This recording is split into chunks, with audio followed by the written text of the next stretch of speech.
our community membership today, not just from the perspective of the church being enriched by growth, but from the perspective of enriching those who join the church.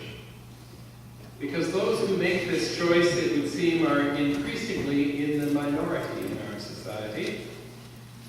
Taking time to be holy, as that old hymn title reminds us, for many has come to mean not entering into a community of faith, but going off to a spa somewhere, or to some resort, or on some cruise or special holiday.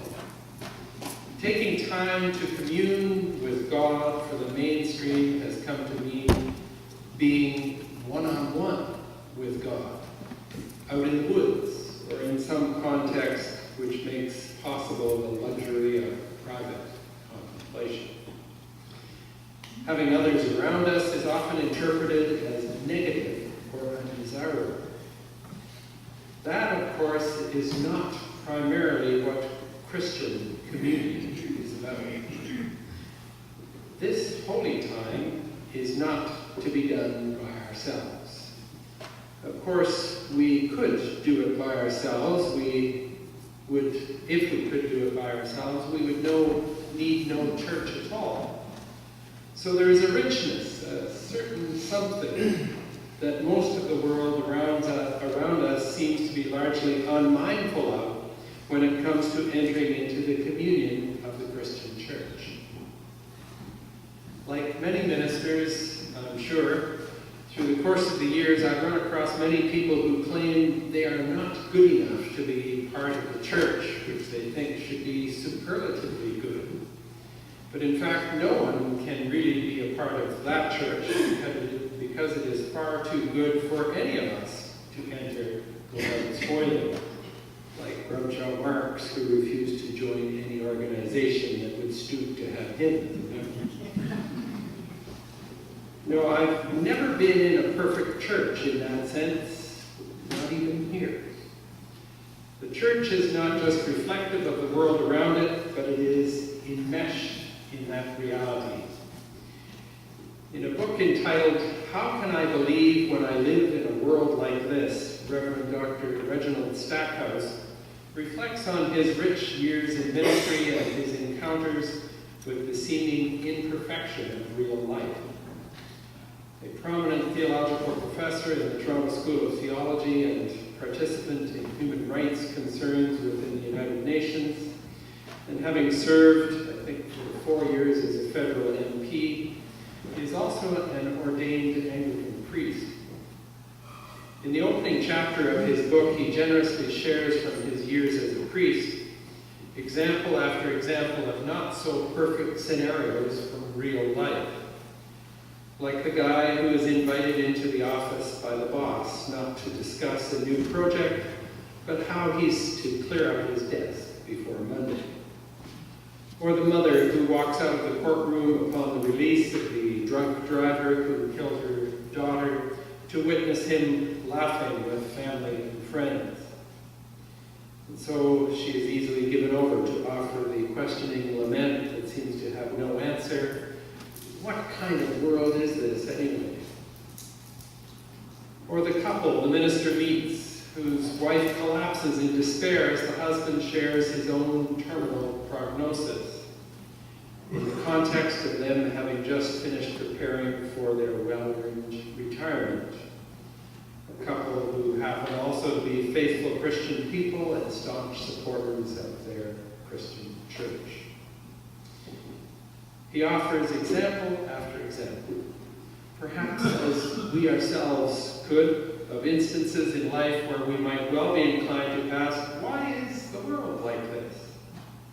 Even Stackhouse himself confesses, the problem of evil and innocent suffering has haunted me all the years I've spent as pastor, professor, and politician, as I'm sure it has perplexed most of us. I am a Facebook user. I must admit, not because I went searching for it, but because my family said, we want to share stuff with you, and it's so much easier to do it that way. Well, among the things that recently came across my little screen in recent days was a video of a young woman who returned to her life in London, England after a time away to find her neighborhood dominated by a parade through the streets in front of her home by people chanting, among other things, British police can burn in hell, and they actually had it on signs. Apparently anticipating the demonstration, she dressed up in a pretty red dress and accompanied by a companion filming her, she documented the march through the streets and interviewed people participating. Men and women, mostly dressed in fairly dark clothing. Women were covered from head to toe, many of them, and several accused the young woman of dressing provocatively in her pretty red dress, to which she responded by accenting her right to dress as she chose to in a free country. She then pointed out the fact that the people marching through the streets would likely not be allowed to have that freedom in the country of their birth. That is, they would not be free to protest against their government the way they were in London that day. Indeed, what kind of world is this, anyway? The fair treatment of women throughout the world continues to be a major problem in too many places to list here. What kind of thinking is it that views even the naked human body as something ugly or sinful, something that is to be hidden? How is it that the perpetrators of such beliefs can fail to see the beauty in the great artistic masters throughout the ages? Whether we're talking about prehistoric art, Greek sculpture, or Renaissance art. It is a bent and not healthy mind that views God's human creation as something to be hidden, not trusted to be taken in by the eyes of others. Now, if it has to do with sexuality, then that has to do with behavior. But any society that encodes the mere appearance of the naked body as wicked is itself somehow wicked. As the American feminist author Kate Millett once wisely asked, isn't privacy about keeping taboos in their place? And as history teaches us, often those most loudly preaching the sinfulness of a given thing happen also to be among the greatest perpetrators of that thing. But it would seem that disorder and tyranny born of that sort of thinking is, to say the least, hard to keep under control, as are the effects of it as well. The young woman concluded her seemingly failed effort to connect with that crowd and kindly reason with the people who were threateningly wagging their fingers in her face with the words, she said, "I feel gutted." What kind of a world is this anyway? Professor Stackhouse touches upon the mind of the lamenting Old Testament Job, who knew too well the feeling of guttedness. Vanity, vanity, all is vanity, to borrow from the words of Ecclesiastes. Indeed, we might all ask, is the effort worth it when it comes to the sum total of fighting for the right, for the good, and for the just? It is interesting, following upon a whole chapter of examples of discouragement, disappointment, and embitterment, the professor finishes with one revealing statement. But we can expect that believing will help us to cope with what we cannot escape. Believing, that is a rather important aspect in life, isn't it? And so is community.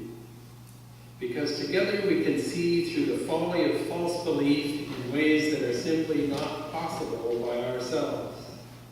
Left to ourselves, we are pretty good at deceiving ourselves, believing all sorts of misguided things. I'm only as reasonable as I sound today because I've talked to my wife.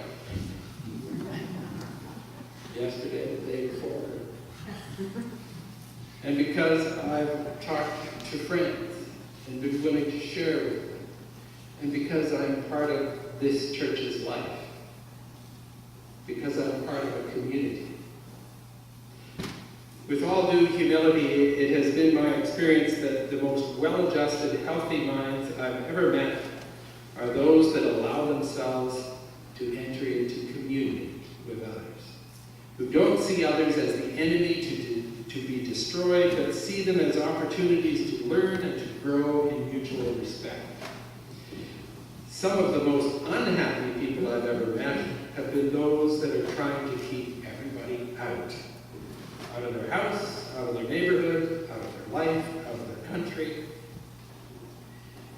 In healthy communion together, we can achieve more than we know. Admittedly, this is a very difficult challenge when we are faced with a religious perspective other than your own that views you as, to use a certain term that's employed by many, an infidel, and therefore also an enemy or someone to be wiped out. But the Christian perspective on that, as you know from Christ himself, is not the annihilation of those who are misguided in their beliefs. But that does not mean total disengagement either. As difficult as human histories can be, when divergent peoples are face-to-face, communing before God is not just a luxury, but a necessity. Admittedly, life is often just not very neat and tidy, though. Perhaps learning not to put ourselves in a state of continual and unsustainable tension over that is probably wise. In today's gospel reading from the 21st chapter of Matthew, it's interesting that in this so-called parable of the wicked tenants, it would seem there was no winning for the owner of the vineyard. He sent his people in to get their fair share, and the tenants killed them twice. And then he thought, oh, they'll respect my son, so he sent his son in, and they did the same with him. The owner must have felt gutted. And so then he went himself. And Jesus asks, what would the owner do to his tenants? And probably like most of us, we expect justice, an eye for an eye, a tooth for a tooth, as the Old Testament suggests. But no, Jesus prompts his listeners with this. Have you never read in the scriptures, the stone that the builders rejected has become the cornerstone? This was the Lord's doing, and it is amazing in our eyes. Our sense of justice is not always what would seem to pan out in the end, or put in religious terms, what God would seem to have in mind. But believing, as Professor Stackhouse suggests, is what is important here, even in the face of everything to the contrary. This belief, this faith, isn't something we can sustain by ourselves. This is only possible in communion together with one another and with God. It is to probe the depths of reality. It is to certainly celebrate.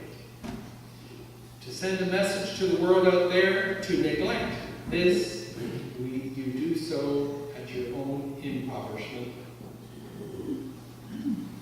You might remember the Roman imperial regime that took Jesus to the cross.